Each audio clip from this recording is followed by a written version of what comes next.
तो 21 फरवरी 2024 को 4th shift में पूछे गए मैथ के सभी 20 प्रश्नों का ट्रिकी सॉल्यूशन इस वीडियो में हम ट्रिकी सॉल्यूशन देखेंगे। सेट नंबर 8, इसमें सभी 20 प्रश्न ऑफिशियल प्रश्न है, एक भी प्रश्न हम अपने मन से इंक्लूड नहीं किए हुए हैं। और इस प्रैक्टिस सेट को आपको सॉल्व करने से ये पता चलेगा कि किस प्रकार का प्रीवियस ईयर में क्वेश्चन पूछे जाते हैं एसएससी जीडी में। उसी बेस पे आप तैयारी करिएगा और आपको इस अगर आप प्रैक्टिस रेगुलर करेंगे तो आपको हम गारंटी देते हैं कि आप 150 में 140 प्लस नंबर आप ला सकते हैं। तो देखिए एसएससी जीडी 2024 में मेरा स्कोर कितना है, तो 140.97 यानी कि लगभग 141 नंबर हमारा है। तो आप जाकर इस वीडियो को जरूर देखिएगा। तो हम एग्जाम क्वालिफाई कर चुके हैं 2024 का, तो इसलिए वीडियो बनाएं कि आप लोग हम पे ट्रस्ट करें। इसको दिखाने का सिर्फ एक ही मकसद है कि आपको इस चैनल पे भरोसा हो जाए कि हाँ यहाँ से कुछ अच्छा कंटेंट मिलेगा, क्योंकि हमारे खुद 141 नंबर हैं 160 में। तो आइए हम टाइम वेस्ट न करते क्लास स्टार्ट करते हैं। देखिए डबल स्टार्ट किए, वेरी वेरी इंपॉर्टेंट। 7% प्रति वर्ष की दर से साधारण ब्याज 350 रुपये का मासिक ब्याज अर्जित करने के लिए आवश्यक राशि ज्ञात कीजिए। तो देखिए मासिक ब्याज कितना है, तो अगर मंथली ब्याज कहेंगे, साधारण ब्याज की बात हो रही है यानी मंथली सिंपल इंटरेस्ट कितना है, तो वह है 350 रुपये। 350 रुपये। अब देखिए कह रहा है कि वार्षिक, तो वार्षिक अगर 350 रुपये मासिक है यानी एक महीने का 350 रुपये है, तो वार्षिक अगर निकालेंगे वार्षिक कितना हो जाएगा, तो एक महीने का 350 रुपये, तो वार्षिक यानी एक वर्ष में ये, क्योंकि साधारण ब्याज जो सिंपल इंटरेस्ट होता है, साधारण ब्याज होता है एक वर्ष का ब्याज, साधारण ब्याज कराते हैं यानी साधारण ब्याज बराबर होता है दर गुणे समय, यानी एक वर्ष का निकाला जाता है। और एक महीने का दिया है 350 रुपये, तो एक वर्ष में 12 महीने होते हैं, तो 12 का मल्टीप्लाई कर देंगे, तो 350 इंटू 12 करेंगे तो हमारा आ जाएगा 4200, यानी कि 4200 रुपया ब्याज हो गया। 4200 रुपया ब्याज हो गया एक साल का। और दर कितना दिया है, तो दर दिया है 7%। अगर आप हमारे इस सेट नंबर 8 से, अगर इससे पहले आप सातों सेट को देखे होंगे तो आप जानते होंगे कि हम किस प्रकार इन प्रश्नों को सॉल्व कराते हैं। तो मान लें कि आपका जो मूलधन है, मान लीजिए कि 100 है, मूलधन कितना है 100, और 7% की दर से ब्याज दे रहा है कितने, तो ब्याज कितने ये वर्ष के लिए, तो एक वर्ष का आ गया। एक वर्ष का कितना रुपया ब्याज दिया है 4200 रुपया। तो साधारण ब्याज बराबर होता है दर गुणे समय, यानी कि दर है 7 और समय 1 वर्ष, यानी कि 7%। तो 7% का मान कितना हो जाएगा, तो 4200 हो जाएगा। 1% का मान कितना हो जाएगा, तो 7 छक्के 42 यानी 600।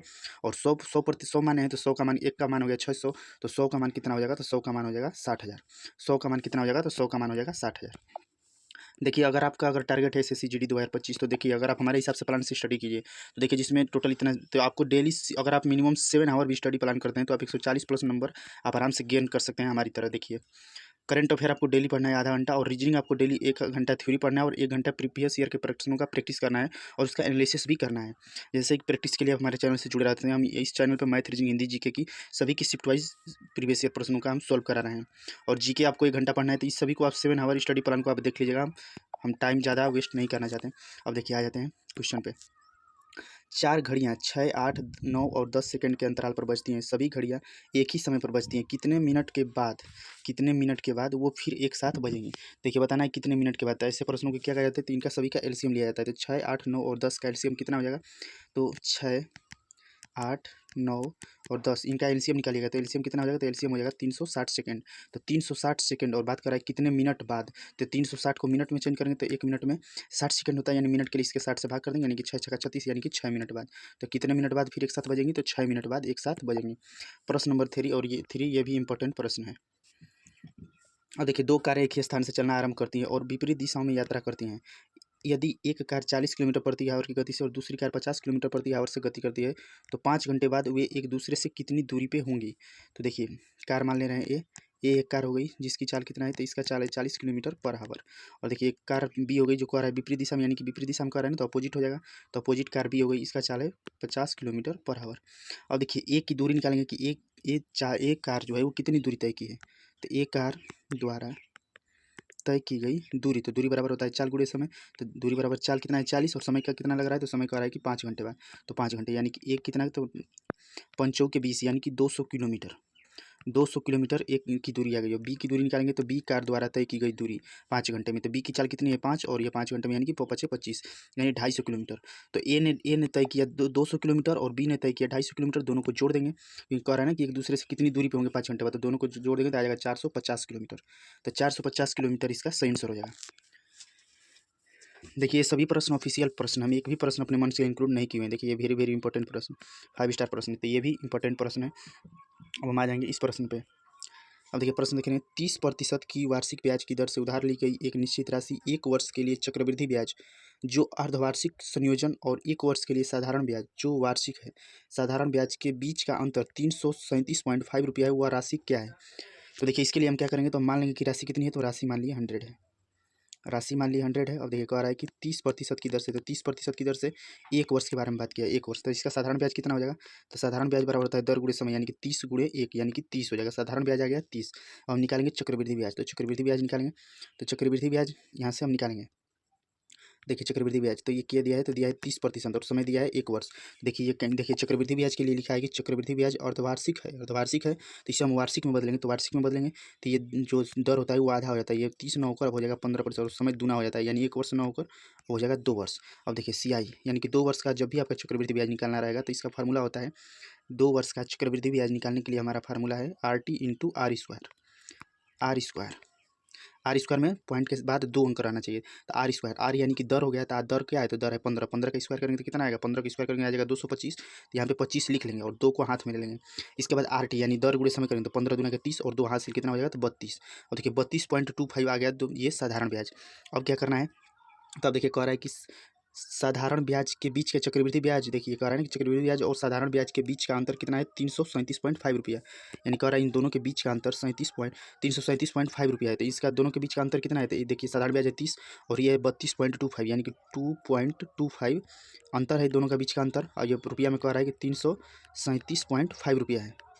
अब देखिए आ गया, अब इसको पक्षांतर करिएगा। अब हमको क्या निकालना है, तो निकालना है कि वो राशि है कितनी है, तो राशि माने थे 100, तो राशि में लिख लेंगे 100, तब ये हो जाएगा 337.5 बटा में 2.25 इंटू 100। जब हम इसे कैलकुलेशन करेंगे तो हमारा आ जाएगा 15,000, तो इसका सही आंसर कितना हो जाएगा, तो सही आंसर हो जाएगा 15,000। आप अगर हमसे जुड़े रहिएगा रेगुलर, इससे पहले अगर आप 7 सेटों को देखे होंगे तो आपको ये बिल्कुल क्वेश्चन और मेथड समझ में आएगा। देखिए अगर आप डायरेक्ट वीडियो पे विजिट किए होंगे और डायरेक्ट देखेंगे तो हो सकता है आपको सोल्यूशन प्रॉब्लम करे, लेकिन इससे पहले अगर आप 7 सेट को साथ में सॉल्व किए होंगे तो ये प्रोसेस आपको मेथड बिल्कुल ही समझ में आ जाएगा।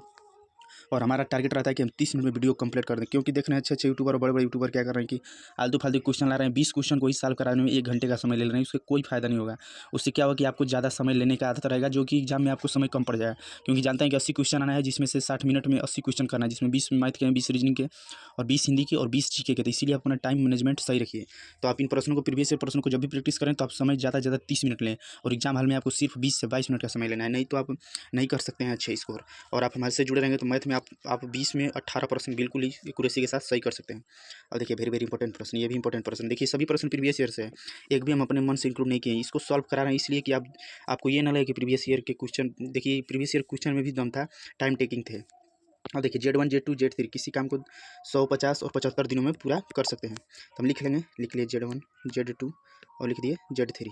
ये क्या कर रहे हैं, तो ये Z1 ले रहा है 100 दिन में और Z2 ले रहा है 50 दिन और Z3 ले रहा है 75 दिन। और देखिए टोटल काम जब निकालेंगे तो इनका एलसीएम होता है, तो 100, 50 और 75 इनका एलसीएम कितना हो जाएगा, तो एलसीएम हो जाएगा 300। और देखिए 300 हो गया तो इफिशियंसी निकालेंगे, इफिशियंसी क्या होता है, एक दिन का कार्य होता है, तो 300 में 100 का भाग करेंगे तो आ जाएगा 3, 300 में 50 का भाग करेंगे तो 5 6 30 यानी कि आ जाएगा 6, और इसके बाद 75 से 300 में 75 का भाग करेंगे तो आ जाएगा 4।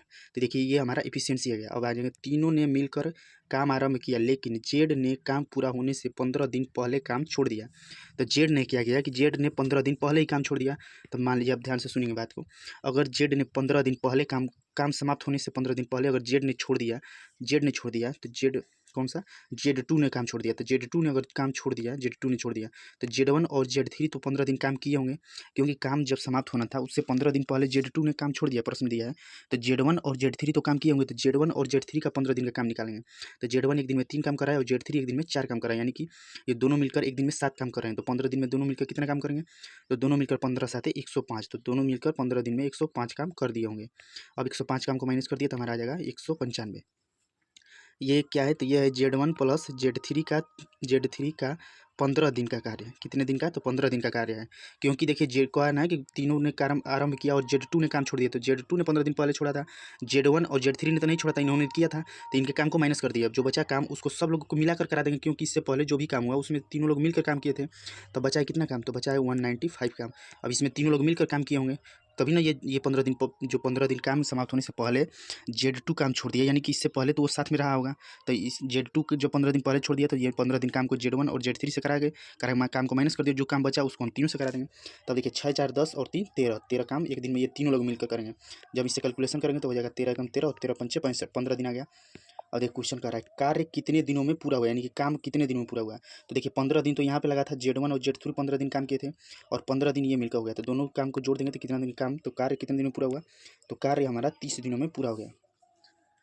कार्य कितने दिनों में पूरा हुआ, तो कार्य 30 दिनों में पूरा हो गया। यह क्लास आप आर के रोजगार स्टडी यूट्यूब चैनल पे देख रहे हैं। अगर आपको सोल्यूशन पसंद है तो प्लीज़ लाइक करिए, शेयर करिए और चैनल को सब्सक्राइब करिए, सपोर्ट जरूर करिए। नया यूट्यूब चैनल है, अगर आप वीडियो जुड़े तो प्ले लिस्ट में जरूर जाएँ चैनल के, वहाँ पे आपको देखिए सब चीज़ मिलेगा कि किस प्रकार हम क्या चीज़ सब कुछ आप जाकर प्ले लिस्ट में जरूर देखें। अब देखिए प्रश्न नंबर 6, किसी शहर की जनसंख्या पहले वर्ष 5% और दूसरे वर्ष 8% बढ़ जाती है, जनसंख्या में कुल वृद्धि कितनी हुई। तो देखिए ये हमारा एक हमारा ट्रिक है, आप ट्रिक को नोट कर सकते हैं। एक फार्मूला होता है a plus B plus a into बी बटा में 100, जब 2 बार परिवर्तन हो को भी। तो देखिए पहले कर रहा है 5% और फिर कर रहा है 8% बढ़ी, और इसका मल्टीप्लाई करेंगे तो 8 पंचे 40 हो जाएगा, और 40 बटे में कर देंगे 100, इससे मल्टीप्लाई करेंगे तो हो जाएगा 2 बटे में 5, 2 बटे में 5 हो गया। तो 5 प्लस 8 प्लस 2 बटा में 5, ये क्या हो गया, तो ये हो गया 2 बटे में 5, 2 बटे में 5 को करेंगे तो ये हो जाएगा 5 के 20 यानी कि 0.4 हो गया, और ये हो गया 8 5 13, तो 13.4। देखिए 13.4 हमारा सही आंसर हो जाएगा। एक वस्तु का अंकित मूल्य 640 रुपया, यदि इतना प्रतिशत की छूट दी जाती है तो वस्तु का विक्रय मूल्य क्या होगा। तो एक वस्तु का अंकित मूल्य यानी एमपी यानी मार्केट प्राइस कितना है, 640 रुपया है। कह रहा है इसमें 37.5 का छूट दिया गया। तो अगर मान लीजिए कि 100 रुपये की वस्तु है और उसमें छूट दे दिया कितना, 37.5 की, तो कितने में बेचा, तो बेचा है यानी कि 62.5 में बेचा है। तो 62.5, तो ये क्या कर रहा है, तो कर रहा है विक्रय मूल्य, तो विक्रय मूल्य यानी कि सेलिंग प्राइस, तो सेलिंग प्राइस निकालेंगे तो 640 इंटू 62.5, तो ये कितने का छूट दिया है, तो दिया है 62.5 का।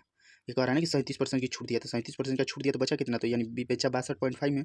इसके बाद 100 कर देंगे, इसको जब मल्टीप्लाई करेंगे तो हमारा कैलकुलेशन करेंगे तो हमारा आ जाएगा 400 रुपया। इसका सही आंसर क्या हो जाएगा, तो इसका सही आंसर हो जाएगा 400 रुपया। नेक्स्ट प्रश्न, यह क्लास आप आर के रोजगार स्टडी यूट्यूब चैनल पे देख रहे हैं। अगर वीडियो जुड़े तो एक प्ले लिस्ट जरूर चेक करें, जिससे हमारे पढ़ाने का तरीका और कंटेंट आपको पता चल सके। देखिए 2 के पावर 4 इंटू 3 के पावर 3, कॉमा है 2 के पावर 5 इंटू 3 के पावर 2 और 2 के पावर 5 इंटू 3 के पावर 6 का लघुत्तम समापवर्ती क्या है, यानी एलसीएम बताना है। तो देखिए एलसीएम के लिए क्या ट्रिक लिख लीजिएगा, एलसीएम के लिए हायर फैक्टर हमेशा लेते हैं, हायर फैक्टर। तो 2 का हायर फैक्टर देखेंगे कौन सा है, तो यहाँ पे 2 के हायर फैक्टर 2 के पावर 4 है, 2 के पावर 5 है और 2 के पावर 5 है। तो 2 के पावर में सबसे हायर फैक्टर कौन सा है, तो 2 के पावर 5, तो 2 के पावर 5 एक तो हो जाएगा। अब इसके बाद देखेंगे 3 के पावर में सबसे हायर फैक्टर कौन सा है, तो 3 के पावर 3 है, 3 के पावर 2 है और 3 के पावर 6 है, यानी सबसे अधिक किस पे है, तो अधिक है 3 के पावर 6 के। तो ये हमारा सही आंसर हो जाएगा। और देखिए अगर यहाँ पे पूछता HCF तो सबसे लो पावर लेते, सबसे लो जो सबसे कम वाला पावर है। तो यहाँ पे देखिए अगर HCF पूछा होता तो 2 के पावर 4 है, 2 के पावर 5 है, 2 के पावर 5 है, 2 के पावर 4 हो जाता है HCF।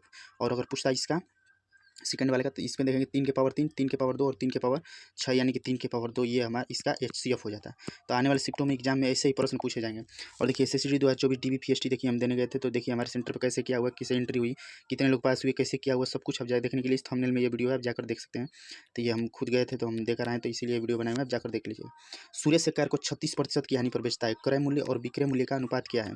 तो सुरेश एक कार्य को 36% हानि पर बेचता है। देखिए सुरेश एक कार्य को, तो अगर मान लीजिए कि क्रय मूल्य कितना है, तो क्रय मूल्य हम मान लीजिए कि 100 है, क्रय मूल्य कितना है 100 और बेचा है 36% की हानि पर, यानी कि 100 में से 36 माइनस कर देंगे तो हमारा हो जाएगा 64, यानी कि बेचा है यानी SP सॉरी देखिए लिख ले रहे हैं, मान लीजिए कि CP यानी क्रय मूल्य हो गया 100।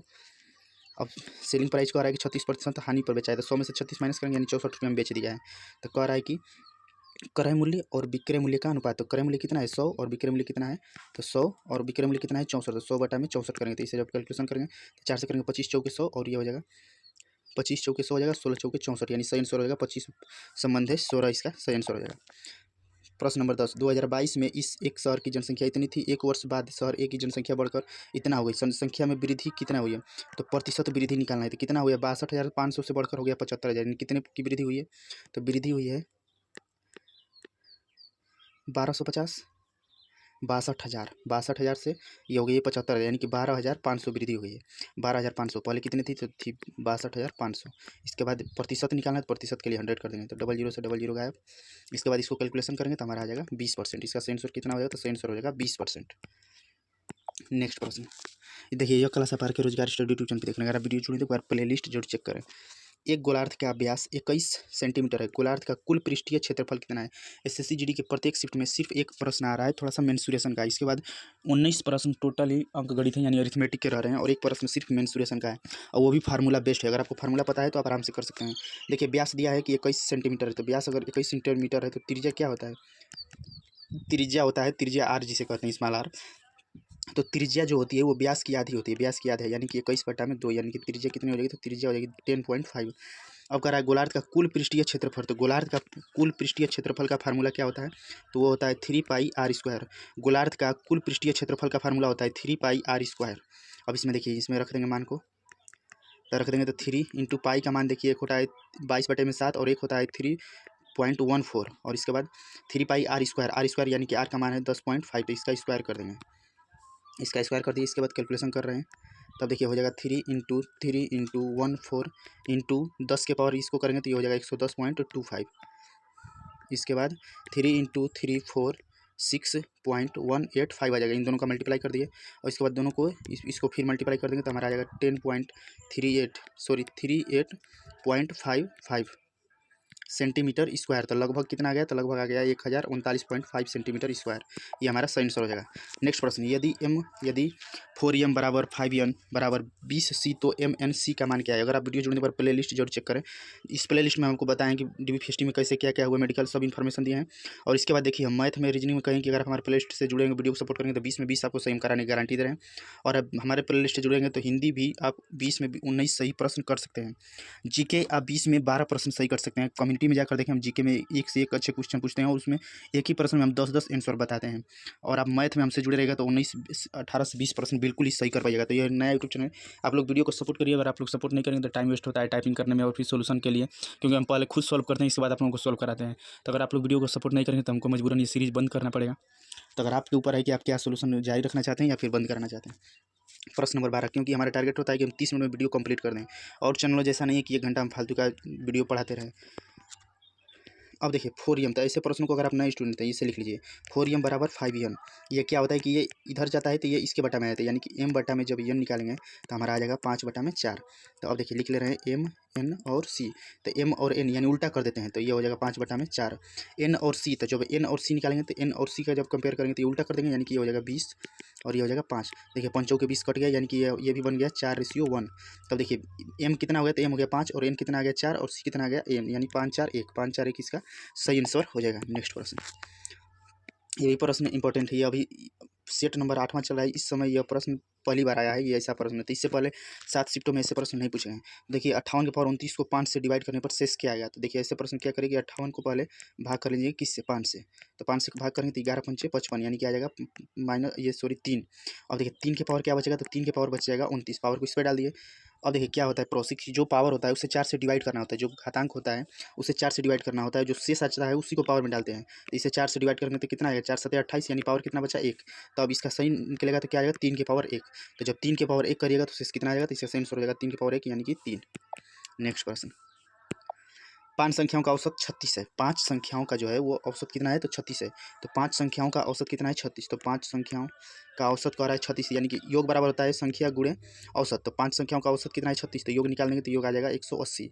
अब कह रहा है कि पहली 2 संख्याओं का औसत अंतिम 3 संख्याओं के औसत का 1/5 गुना है। तो ऐसे प्रश्नों में देखिए मान के ज़्यादातर सॉल्व करने में सही रहता है। तो इसका सही आंसर हो जाएगा 90, और 90 देखिए हम आपको मान के बता दे रहे हैं। अगर आपके पास कोई और मेथड हो तो कमेंट बॉक्स में कमेंट करके सॉल्व करके जरूर बताएं, क्योंकि हम अभी इसको सॉल्व किए तो हमको तो जब देखिए कोई भी प्रश्न हम सॉल्व करते हैं, अगर वो नहीं बैठ पाता है, मेथड अगर क्लियर नहीं हो पाता है, तो आप तुरंत उससे ऑप्शन से रखिए। हम देखिए तुरंत इसको ऑप्शन से सॉल्व किए और ऑप्शन से सॉल्व हो गया, तो हमको डायरेक्ट आंसर वाला ऑप्शन बता दे रहे हैं। तो आप अगर आपके पास कोई और मेथड हो तो आप ज़रूर हमें बताइएगा। और हम क्योंकि इस पर टाइम हम ज़्यादा नहीं देते हैं, क्योंकि हमको भी पढ़ना होता है, तो हम इसीलिए जो प्रश्न नहीं सॉल्व होता है उस ऑप्शन से कर देते हैं।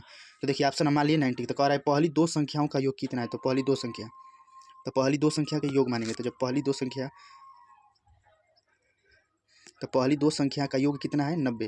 तो अगर पहली 2 संख्या का योग मान लीजिए कि संख्या ए और बी, तो पहली 2 संख्या का योग है 90, तो औसत निकालेंगे तो औसत से 2 से भाग करेंगे, यानी औसत कितना आ गया, तो औसत आ गया 45। पहली 2 संख्या का पहली 2 संख्या का औसत कितना आ गया, तो औसत आ गया 45, क्योंकि दिया है ना कि पहली 2 संख्या का योग है।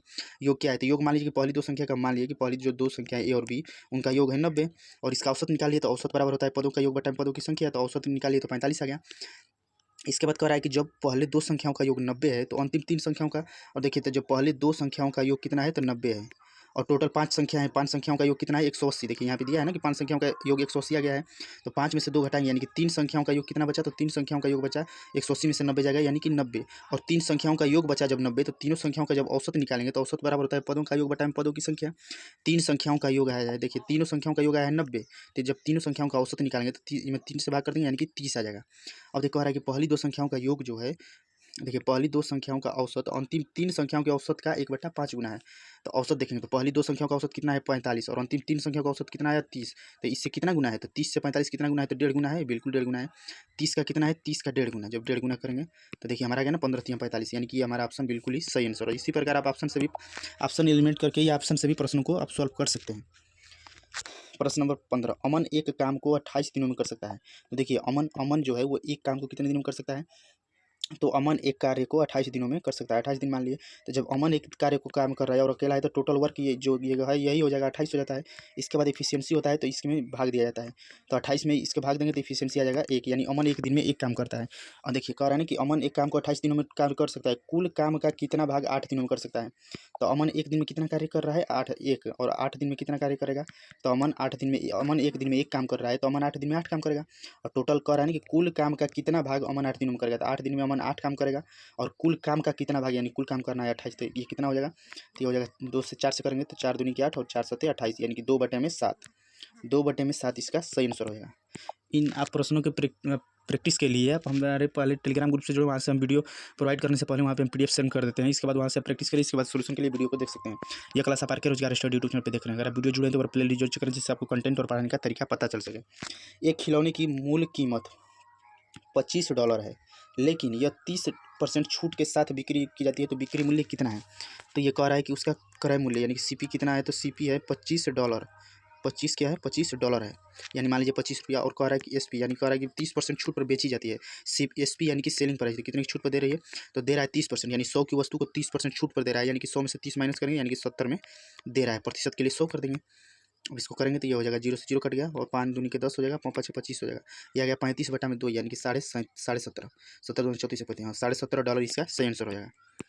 नेक्स्ट प्रश्न, यदि 17,000 रुपये ABC के बीच इस प्रकार वितरित किया गया कि AB बराबर 2/4 तथा BC बराबर इतना होता है, तो A का हिस्सा, तो देखिए A B और C लिखेंगे। तो AB बराबर कितना है, तो AB बराबर है 2/3 और BC बराबर कितना है, तो BC बराबर है 4/5। ऐसे प्रश्नों को देखिए कुछ नहीं करना होता, इसके आगे जो भी बॉक्स खाली हो उसको भर दिया जाता है। इसके आगे क्या सी संख्या भर देंगे, तो 3 भर देंगे। इसके आगे वाला बॉक्स खाली है तो यहाँ पे इस वाली संख्या को भर देंगे 4, इसको 3, अब इसके बाद मल्टीप्लाई कर देंगे तो 4 दूनी की 8, ये हो जाएगा 4 3 12 और ये हो जाएगा 5 3 15। अब ये कह रहा है कि यदि 17,000 रुपये ABC के बीच इस प्रकार बांटा गया तो A का हिस्सा क्या है, तो एक के हिस्से में कितना है, तो एक के हिस्से में आया 8। देखिए एक का हिस्सा निकालेंगे तो एक हिस्से में आया 8 और टोटल कितना है, तो 12 8 20, 12 8 20, 12 8 20 10 30 5 35, टोटल है 35। और ये कह रहा है कि टोटल 35 नहीं, टोटल है 70,000 रुपया। तो टोटल है 70,000 रुपया, तो यानी कि इसको 70,000 कर देंगे तो 35 दूनी के 70 यानी 8 दूनी के 16, तो इसका सही आंसर कितना हो जाएगा, तो सही आंसर हो जाएगा 16,000 रुपया। नेक्स्ट प्रश्न, देखिए SSC GD 2025 में आप तैयारी कैसे करें, देखिए घर बैठे आप मेरी तरह कैसे आप नंबर गेन कर सकते हैं। आपको इतना स्कोर बिल्कुल ही सही करना होगा, तभी आप यूपी से अगर आप बिलोंग करते हैं तो आप इतना स्कोर करेंगे तभी आप सही। और थंबनेल है वीडियो, ये जस्ट अभी 2 हफ्ता पहले वीडियो अपलोड किए, तो आप चैनल पर जाकर इस वीडियो को जरूर देखें। इस पर प्रेजेंट टाइम में 500 से अधिक व्यू है, तो इस वीडियो को बहुत लोग देखें और बहुत हेल्प मिलेगा आपको। ये 20 मिनट की वीडियो, इसमें हम सब कुछ बताएंगे आपको किस प्रकार कैसे तैयारी करना है। अब देखिए डबल स्टार के हैं, वेरी वेरी इंपॉर्टेंट। ये प्रश्न भी पहली बार आया है, जो 8 सेट है। देखिए इसी पर यही होता है कि अगर आप अलग अलग सेट को आप और प्रीवियस सेट को कर जाते हैं तो आपको 50 से कर दे कि चैप्टर से कैसे प्रश्न पूछे जाते हैं। ऐसा नहीं कि बहुत डिफिकल्ट पूछे जाते हैं प्रश्न, और पूछे जाएंगे भी नहीं, क्योंकि समय भी तो मैनेज करना है और कंप्यूटर बेस्ड एग्जाम भी है। तो प्रथम 31 विषम संख्याओं का औसत कितना है, तो देखिए औसत जो होता है वो बीच वाली संख्या होती है। औसत जो है वो बीच वाली संख्या होती है। तो अगर यहाँ पे अगर मान लीजिए कि प्रथम 31 विषम संख्या, अगर 31 है तो इसके इधर भी 15 संख्या होगी और इसके इधर भी 15 संख्या होगी। तो 31 विषम की संख्या करें तो विषम संख्या कौन कौन सी होती है, तो विषम संख्या होती है 2 नहीं 1। अब देखिए विषम संख्या होती है 1 3 5 7 9 11 13 15 17 19 21 23 25 27 29 31 33 35 37 39, ये सब विषम संख्या हैं। तो ऐसे प्रश्न का कुछ मत लिखिए देख रहे हैं कितने का डिफरेंट पे ये चल रहा है संख्या, तो देख रहे हैं कि डिफरेंट है 2 का, सभी संख्याओं में डिफरेंट है 2 का। 1 से 3, 3 से 5, 5 से 7, 7 से 9, तो यानी 2 क्या है, तो इसके लिए ट्रिक हम लिख लेंगे, तो हमारा ट्रिक हो जाएगा। कौन सी संख्या बतानी है, तो देखिए 16वीं संख्या बतानी है, क्योंकि कह रहा है 31 विषम संख्या है, तो 31 यानी कि विषम संख्या यानी टोटल इसमें 16 संख्याएं होंगी, क्योंकि दोनों का डिफरेंट है। तो देखिए यहाँ इसे क्या करेंगे, तो लिख लेंगे 16 × 2 - 1, तो 16 दूनी के 32 - 1 करेंगे तो आ जाएगा 31।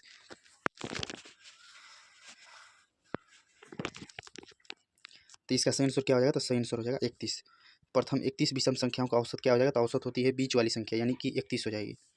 नेक्स्ट प्रश्न, अब देखिए अंडर रूट अंडर रूट में ये सभी है, ये रूट में है, अंडर रूट 0 पॉइंट इतना है, तो देखिए 81 है तो 81 के बाहर निकलेगा तो 9, और देखिए डबल जीरो है तो यानी कि डबल जीरो, तो पॉइंट के बाद क्या आ जाएगा, पॉइंट के बाद आ जाएगा 009, तो पॉइंट के बाद 009 इसका सही आंसर हो जाएगा, क्योंकि दो संख्याओं का वर्ग एक ही संख्या बाहर निकलती है। क्रय मूल्य और विक्रय मूल्य के बीच का अंतर 132 रुपया, यदि लाभ प्रतिशत 20% है तो विक्रय मूल्य क्या है? वेरी वेरी इंपॉर्टेंट प्रश्न। अब देखिए इस प्रश्न को कैसे आप सॉल्व करिएगा। देखिए इसका सही आंसर होगा 792 रुपया, इसका सही आंसर कितना हो जाएगा 792। तो विक्रय मूल्य कह रहा है क्या है, तो मान लीजिए कि विक्रय मूल्य कितना है, ऑप्शन से करेंगे तो विक्रय मूल्य हम मान लीजिए कि 792 रुपया है। अब प्रश्न पे आ जाएंगे, क्रय मूल्य और विक्रय मूल्य के बीच का अंतर कितना है, 132 रुपये का, 132 रुपये का क्रय मूल्य और विक्रय मूल्य के बीच का अंतर है। कह रहा है कि क्रय मूल्य और विक्रय मूल्य के बीच का अंतर 132 रुपया है, यदि लाभ 20% है तो विक्रय मूल्य, देखिए आपको आप शुरू से जुड़े हुए तो बताए होंगे कि पहले कोई वस्तु खरीदी जाती है फिर बेची जाती है, तो ये होता है क्रय मूल्य, ये होता है विक्रय मूल्य। अगर क्रय मूल्य के बाद अगर विक्रय मूल्य निकालना रहे, क्रय मूल्य दिया रहा है तो जो भी अनुपात होता है उससे हम सीधा गुणा कर देंगे। और अगर देखिए अगर विक्रय मूल्य दिया रहा है क्रय मूल्य निकाल रहे हैं तो उल्टा नहीं, तो विक्रय मूल्य कितना आ गया, तो विक्रय मूल्य हमारा आ गया है 792 रुपया। और देखिए 20% का लाभ, लाभ कितना है, तो लाभ है प्लस 20%, हमें निकालना क्या है, तो निकालना है क्रय मूल्य, तो क्या करें पीछे से आएंगे यानी उल्टा आएंगे, तो उल्टा आएंगे तो हमारा उल्टा गुणा कर देंगे, तो 792 इंटू उल्टा अनुपात करेंगे यानी कि 100/120 करेंगे। अगर यहीं क्रय मूल्य दिया रहता और विक्रय मूल्य निकालना रहता तो 790 है ना, तो इसके बाद 120/100 कर देते, इसको कैलकुलेशन करेंगे, जीरो से जीरो कट गया, तो इसके बाद जब हम इसको कैलकुलेट करेंगे तो हमारा आ जाएगा 660 रुपया। 660 रुपये क्या आ गया, तो ये आ गया क्रय मूल्य। अब देखिए क्रय मूल्य आ गया 660 रुपया, और ये देखिए प्रश्न में दिया है क्रय मूल्य और विक्रय मूल्य के बीच का अंतर 132 रुपया है।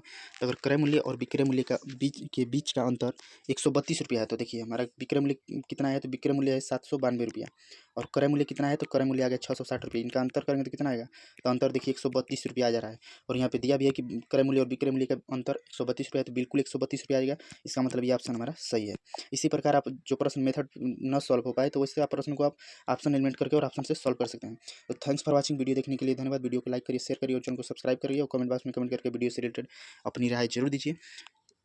यह क्लास आप आर के रोजगार स्टडी यूट्यूब चैनल पे देख रहे हैं। अगर वीडियो जुड़ने पर प्ले लीजिए और चेक आप हमारा रिजल्ट भी देख सकते हैं, और ज्वाइन टेलीग्राम पर फ्री पीडीएफ पाने के लिए टेलीग्राम ग्रुप से जुड़े, जिसका लिंक वीडियो के डिस्क्रिप्शन बॉक्स में है। तो अगर आप वीडियो जुड़े हैं तो इन प्रश्नों को जाकर जरूर देखें, और प्ले लिस्ट एक बार जरूर चेक करें, उसमें हम सब कुछ बताएं कैसे क्या करना है। देखिए देख रहे हैं कि अच्छे अच्छे यूट्यूबर क्या कर रहे हैं, बड़े बड़े यूट्यूबर की एक घंटा में 20 प्रश्न को सॉल्व करा रहे हैं, उससे आपका टाइम वेस्ट होगा। तो आप प्रश्नों को आप अगर हमारे अब ये 8वां सेट है, अगर आप 8वां सेट को देख जाएंगे तो हमको उम्मीद होगा कि आपको सोल्यूशन और मेथड जरूर समझ में आएंगे। तो अपनी आप प्ले लिस्ट में जरूर देखें, और वीडियो पसंद से लाइक करें, शेयर करें, चैनल को सबसे एक भी प्रश्न हम अपने मन से इंक्लूड नहीं किए हैं, ये सभी प्रश्न ऑफिशियल है। थैंक्स फॉर वाचिंग, पीडीएफ पाने के लिए टेलीग्राम ग्रुप से जरूर जुड़े, धन्यवाद।